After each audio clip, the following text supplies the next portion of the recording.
الحمدللہ وکفا وسلام علی عبادہ الذین اصطفیٰ اما بعد۔ بسا اوقات میاں بیوی کے آپسی جھگڑے میں مرد غصے کی حالت میں اپنی بیوی کو 3 طلاق دے دیتا ہے اور اب بغیر حلالہ دوبارہ نکاح کی گنجائش نہیں ہوتی، جبکہ ایک غیرت مند عورت حلالے کو کسی بھی طرح پسند نہیں کرتی اور اس کا کوئی سہارا بھی نہیں ہوتا، نہ کوئی مکان جس میں وہ اپنے بچوں کے ساتھ اپنی بقیہ زندگی گزار سکے، اور نہ تو وہ دوسری شادی کے لیے آمادہ ہوتی ہے۔ ایسے حالات میں شوہر کو اپنی اس بیوی کی حالت دیکھی نہیں جاتی اور وہ اس کے لیے مکان اور گزر بسر کے لیے کچھ مالی تعاون کرنا چاہتا ہے، تو لوگ اسے کہتے ہیں کہ طلاق کی صورت میں اب کسی بھی قسم کا کوئی تعلق، خواہ وہ اخلاقی ہی کیوں نہ ہو، اس عورت کے ساتھ جائز نہیں۔ عوام الناس کا یہ خیال غلط ہے۔ صحیح یہ ہے کہ اگر مرد اس عورت کے لیے اپنا مکان خالی کر دے اور خود دوسری جگہ رہائش اختیار کر لے تو وہ اپنے بچوں کے ساتھ اس گھر میں رہ سکتی ہے، اور شوہر جس نے طلاق دے دی ہے اس کی مالی معاونت بھی کر سکتا ہے بیوی کی، مگر جب بھی وہ اپنے بچوں کے پاس آئے تو اجنبی غیر محرم کی طرح اس گھر میں رہیں گا، بیوی کی طرف نہ دیکھ سکتا ہے، نہ اس سے بات کر سکتا ہے، بچوں سے ملاقات کر سکتا ہے اور بچوں کے اوپر روپیہ پیسہ بھی خرچ کر سکتا ہے۔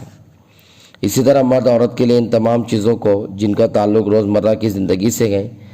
اپنی استطاعت کے مطابق مہیا کرنا یہ شوہر کی ذمہ داری ہے۔ مرد کی ذمہ داری ہے عورت کو وہ تمام چیزیں مہیا کریں کہ جس کی وہ روزمرہ ضرورت پڑتی ہے، معقولات، مشروبات، ملبوسات، سکنا یعنی کھانے پینے کی چیزیں، اسی طرح پہننے کی چیزیں اور رہن سہن، رہنے کا گھر وغیرہ، مکان وغیرہ، اسی طرح صحت کی حفاظت کے لیے جن چیزوں کی ضرورت پڑتی ہے، صفائی ستھرائی کے اعتبار سے جن اشیاء کی ضرورت پڑتی ہے، مثلا صابن، کنگھی، تیل، پاؤڈر جس سے بدبو وغیرہ دور کیا جاتا ہے، تو یہ مرد کے ذمہ ہے یہ ساری چیزیں عورت کو فراہم کرنا، اپنے بچوں کو فراہم کرنا۔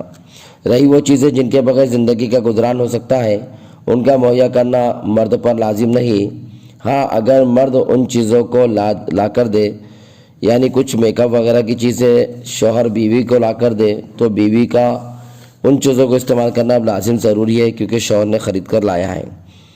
رہا مسئلہ علاج اور معالجہ کا، اس کی ذمہ داری مرد پر واجب نہیں ہے۔ اگر اپنی طرف سے مرد عورت کے لیے ڈاکٹر وغیرہ کا انتظام کرے یا دوائی کا انتظام کرے تو یہ شوہر کا احسان ہے بیوی پر، شوہر کی ذمہ داری نہیں ہے۔ اسی طرح خلا اور طلاق کے بارے میں مسئلہ ہے کہ اسلام میں نکاح ایک پاکیزہ اور مقدس رشتہ ہے اور شریعت چاہتی ہے کہ اس رشتے میں جہاں تک ہو سکے دوام، استحکام رہے، استقرار رہے، کسی طرح بھی یہ رشتہ نہ ٹوٹ پائے، اس کی شریعت پوری کوشش کرتی ہے۔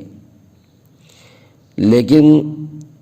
ان تمام باتوں کے باوجود بھی اگر میاں بیوی کا رشتہ نہیں رہ پا رہا، میاں بیوی کے اندر انبن ہو رہی ہے، نبھاؤ مشکل ہو رہا ہے، تو مرد کو بھی طلاق دینے کا اختیار ہے، اور اگر عورت شوہر کے پاس نہیں رہنا چاہتی تو عورت کو بھی خلا لینے کا اختیار ہے۔ شوہر کو بھی یہی حکم ہے شریعت کی طرف سے کہ عورت اگر خلا لینا چاہتی ہے تو زبردستی اس کو اپنے نکاح میں معلقہ کر نہ رکھے، بلکہ طلاق دے کر اس کو آزاد کر دے۔ اور اگر بیوی خود طلاق لینا چاہتی ہے، شوہر دینا نہیں چاہتا، تو ایسی صورت میں اسلام میں خلا کا انتظام فرمایا ہے اور اس میں بیوی کچھ پیسے شوہر کو دے کر طلاق لے سکتی ہے۔ لیکن آج کے ہمارے اس زمانے میں بڑا ہی قابل رحم یہ ہمارا زمانہ ہے کہ مسلمان بالکل خدا کی عدالت کو چھوڑ کر مخلوق کی عدالت، مخلوق کی کورٹ اور کچہری کا رخ کرتے ہیں، اور اسلام کا کوئی پاس و لحاظ ان کے نزدیک نہیں ہوتا۔ خصوصاً بیٹی والے بہت ہی زیادہ شریعت کو توڑ کر کام کرتے ہیں۔ طلاق لینا چاہتی ہے لڑکی جس کو خلا کہتے ہیں،